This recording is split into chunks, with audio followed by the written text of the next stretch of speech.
So shed ইয়ামার্থি 2015 বিশেদ Bangla সারসংক্ষেপ ভূমিকা so shed ইয়ামার্থি কি হল 2015 সালের একটি তেলুগু পারিবারিক নাটক যা পরিচালনা করেছেন ত্রিবিক্রম শ্রীনিবাস।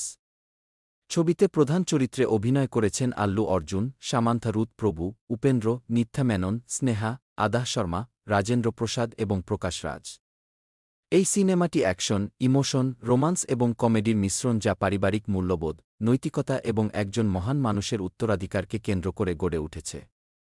কাহিনীর সারসংক্ষেপ: আদর্শ বাবা সত্যমূর্তি চলচ্চিত্রের শুরুতেই পরিচয় করানো হয় সত্যমূর্তি, প্রকাশ রাজ, কে, যিনি একজন সৎ ও পরোপকারী ব্যবসায়ী। তিনি সৎভাবে ব্যবসা করেন এবং মানুষের সাহায্য করতে কখনও পিছপা হন না। তার ছেলে বিরাজ আনন্দ, আল্লু অর্জুন, বাবাকে আদর্শ মানে এবং বিলাসবহুল জীবনযাপন করে। কিন্তু হঠাৎ এক দুর্ঘটনায় সত্যমূর্তির মৃত্যু হয়। তার মৃত্যু শুধু পরিবারের জন্য নয়, বরং চারপাশের মানুষদের জন্যও বড় ধাক্কা হয়ে আসে। এরপরই জানা যায় যে সত্যমূর্তি তার মহানুভবতার কারণে বিশাল ঋণের মধ্যে ছিলেন। ব্যবসায়ের সব সম্পত্তি বন্ধক রাখা, ফলে বিরাজের সামনে কঠিন পরিস্থিতি সৃষ্টি হয়। বিরাজের সংগ্রাম ও আত্মত্যাগ বাবার সম্মান রক্ষার জন্য বিরাজ সব সম্পত্তি বিক্রি করে ঋণ শোধ করার সিদ্ধান্ত নেয়, যদিও সে সহজেই দেউলিয়া ঘোষণা করতে পারত। একসময় তার সম্পদশালী জীবন শেষ হয়ে যায়, এমনকি তার ধনী প্রেমিকাও তাকে ছেড়ে চলে যায়। সব হারিয়ে বিরাজ তার মা ও ছোট ভাইকে নিয়ে মধ্যবিত্তদের মতো জীবন শুরু করে এবং একজন ইভেন্ট প্ল্যানার হিসেবে কাজ শুরু করে। এই কাজে সে ওডি শহরে যায় এবং সেখানে পরিচয় হয় সামিরা, সামান্থা রুথ প্রভু নামে এক মেয়ের সাথে। ধীরে ধীরে তাদের মধ্যে প্রেম গড়ে ওঠে, তবে বিরাজ তার অর্থনৈতিক অবস্থা লুকিয়ে রাখে।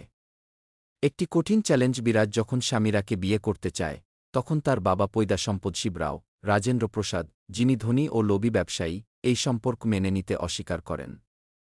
পরে তিনি বিরাজকে একটি কঠিন শর্ত দেন: যদি বিরাজকে দেবরাজ নাইডু, উপেন্দ্র নামের এক শক্তিশালী নেতার কাছ থেকে গুরুত্বপূর্ণ জমির নথিপত্র সংগ্রহ করতে পারে, তবে তিনি বিয়ের অনুমতি দেবেন। ভজঙ্কর দেবরাজ নাইডুর মুখোমুখি বিরাজ রায়ালসীমা যায়, যা খ্যাতি পেয়েছে মারামারি ও গ্যাংওয়ারের জন্য।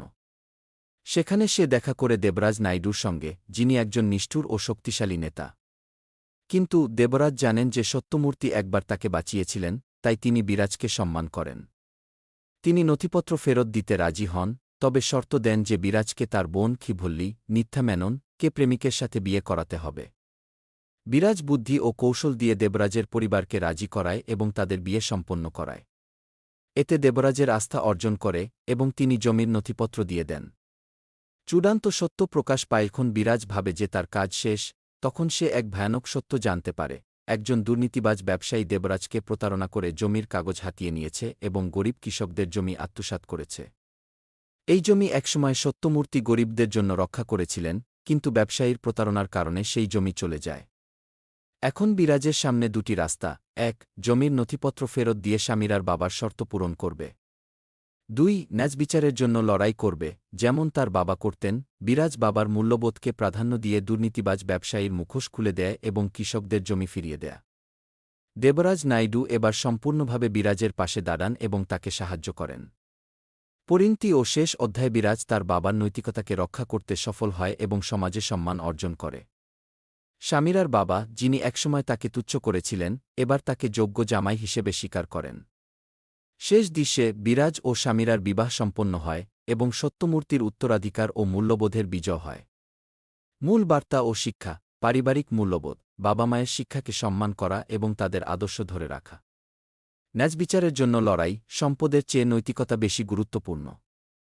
ভালোবাসা ও আত্মত্যাগ, প্রকৃত ভালোবাসা সম্পদের উপর নির্ভর করে না, বরং চরিত্র ও মূল্যবোধের উপর ভিত্তি করে। সামাজিক দায়িত্ব, ক্ষমতা ও প্রভাব থাকা সত্ত্বেও তা সৎভাবে ব্যবহার করা উচিত। উপসংহার: সো সেড ইয়ামার্থি কি একটি চমৎকার গল্প যেখানে অ্যাকশন, কমেডি ও আবেগের মিশ্রণ রয়েছে। আল্লু অর্জুন তার চরিত্রে দারুণ অভিনয় করেছেন, আর ত্রিবিক্রম শ্রীনিবাসের পরিচালনা সিনেমাটিকে আরও গভীরতা দিয়েছে। এই সিনেমাটি আমাদের শিখিয়ে দেয়, সততা, আত্মত্যাগ ও ন্যায়বিচারই সর্বদা শেষ পর্যন্ত জয়ী হয়।